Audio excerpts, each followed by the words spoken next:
اعوذ باللہ من الشیطان الرجیم بسم اللہ الرحمن الرحیم حدیث نمبر 3 عن ابی موسیٰ رضی اللہ تعالی عنہ قال قال رسول اللہ صلی اللہ علیہ وسلم من احب دنیاه اضر بآخرته ومن احب آخرته اضر بدنیاه فآخر ما يبقى على ما يفني او كما قال علیہ الصلاة والسلام۔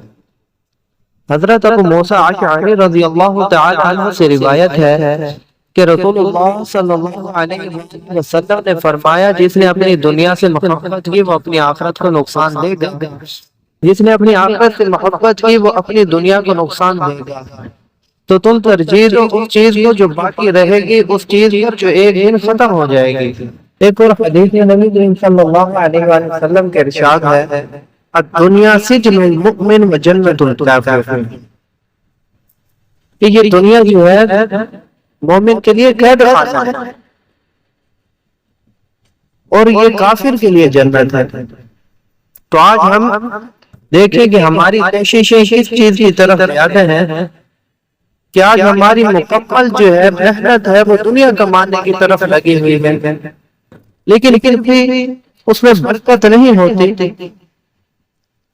دیکھا گیا ہے کہ ایک شخص جس کی تنخواہ 1,00,000 روپے ہے، یہ کہتے ہیں، سنا گیا ہے کہ میں بہت زیادہ تنگدست ہوں۔ اسی طرح 2 لاکھ والے کے منہ سے بھی یہی سنا گیا ہے کہ میں بہت تنگدست ہوں، لیکن ایک شخص اس کی تنخواہ 5 سے 10,000 ہے، لیکن جب اس سے پوچھا جاتا ہے کہ بتائیں آپ کی کیا حال ہے، تو وہ کیا کہتا ہے؟ اللہ کا بڑا شکر ہے، بہت اچھا وقت گزر رہا ہے۔ تو یہ ایسا کیسے ہوا؟ اتنی تھوڑی سی تنخواہ میں اس کا وقت اتنا اچھا کیسے گزر رہا ہے؟ تو اس سے ایک بات میں فکر میں آئی کہ کثرت مطلوب نہ ہو بلکہ برکت مطلوب ہونی چاہیے۔ دنیا کے دین پر تولے، نہ کہ دین کی دنیا پر۔ تو حاصل یہ ہے کہ یہ دنیا ہے، اس کی کثرت میں جو انسان جاتا ہے، مال کو ضرورت سے زائد جمع کرنے کی تگ و دو میں جو انسان جت جاتا ہے، ایک وقت آتا ہے کہ اپنے دین اور ایمان کا سودا کر بیٹھتا ہے۔ کیونکہ مال کی کثرت سے بے اعتدالی آتی ہے، مال کی کثرت بے اعتدالی کا سبب بنتی ہے۔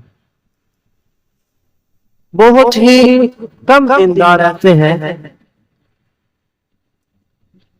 کہ جنہوں نے خوب مال کمایا ہو اور مال کے حقوق کی پوری رعایت کی ہو اور حقوق اللہ اور حقوق رعایت پوری طرح ادا کی ہو، اور پھر وہ مر گیا۔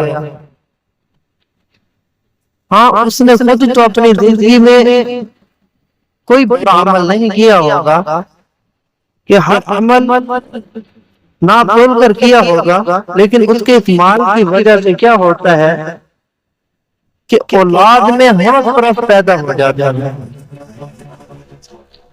کہ مالدار دیکھ سادے بھی ہو کسی حد تک، مال کے صحیح استعمال بھی کریں، لیکن اولاد جو ہے نا وہ اس کا حق پورے طرح سے ادا نہیں کر پاتی۔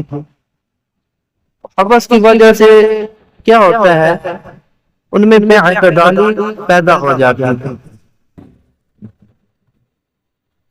جو لوگ وراثت صحیح تقسیم نہیں کرتے، وہ جو مال کھاتے ہیں یہ ایسے ہیں جیسے ضعیفوں کا مال کھاتے ہیں یا چوری کا مال کھاتے ہیں، کیونکہ بہرحال واضح حرام حلال مال میں شامل ہوتا ہے۔ یا تو مرنے والے خود مورس ڈنڈی لگا کر جاتا ہے، اس کو دے دو اس کو نہ دو، ایسی پالیسیاں اور پلانیں کر کے جاتا ہے کہ جو بیٹا اسے پسند نہیں ہے یا جو بیٹی اسے پسند نہیں ہے، اس کے کھاتے میں کچھ نہ چڑھے تو ادنا اور بالکل بیکار مال اس کے نام ہو جائے۔ اور اگر وہ کسی طرح اپنی جان بچا کر نکل گیا تو پچھلی کی خیر نہیں ہوتی۔ جو باقی بچے ہیں وراثت والے تو وہ اتنی خیر نہیں کرتے، وہ 2 پیج پر ہوتے ہیں کہ جناب جیسے چین کے 2 پیج پر دیں، کس طرح ہمارے ہتھے چڑھے مال، اس ذہن میں سوچیں چل رہی ہوتی ہیں کہ یہ مال جو بچا ہوا ہے نا، یہ سارے کا سارا مجھے مل دیں۔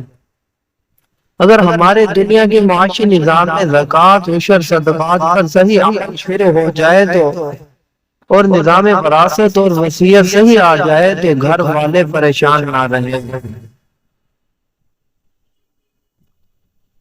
اور یہ مال جو ہے نا، پریشانی کا سب سے مال ہی ہے۔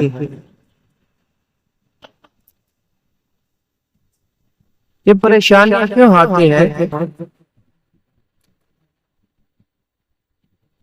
کیونکہ ہم مشتبہ مال جو ہے نا حلال حرام مکس کر کھا رہے ہیں،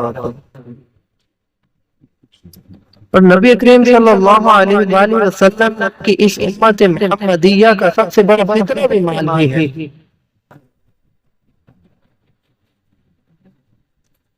نبی کریم صلی اللہ علیہ وآلہ وسلم کی حدیث جامع ترمذی کے اندر موجود ہے، جس کا مفہوم ہے میری امت کا فتنہ مال ہے۔ اب کوئی کہے میں بڑا پاک طریقے سے اور بڑی ہی نزاکت سے، بڑی احتیاط کے ساتھ اس مال کو جمع کرتا ہوں اور اس کو سمیٹتا ہوں اور اس کو خرچ کرتا ہوں اور جناب اس کے پورے حقوق ادا کرتا ہوں، لیکن سرور کائنات صلی اللہ علیہ وآلہ وسلم کا جو ارشاد آ گیا ہے کہ میری امت کا فتنہ مال ہے، قرآن میں بھی آیا ہے انما اموالکم و اولادکم فتنہ، کہ تمہارے مال اور تمہاری اولادیں آزمائش ہیں تمہارے لیے۔ وہ بات سچی ہو کر رہنا ہے۔ یہ کیسے ہو سکتا ہے کہ بخار ہو اور جسم بھی گرم نہ ہو؟ تو ایسا ہرگز نہیں ہو سکتا۔ اللہ تبارک تعالیٰ سے دعا ہے کہ اللہ تبارک تعالیٰ ہمیں اپنی آخرت کی فکر کرنے کی توفیق عطا فرمائے، اور دنیا سے ہماری محبت اس قدر نہ بڑھ جائے کہ ہم اس کے چکر میں اپنی آخرت کو خراب کر بیٹھے۔ وَمَا عَلَيْنَا إِلَّا الْبَلَاغُ الْمُبِينُ۔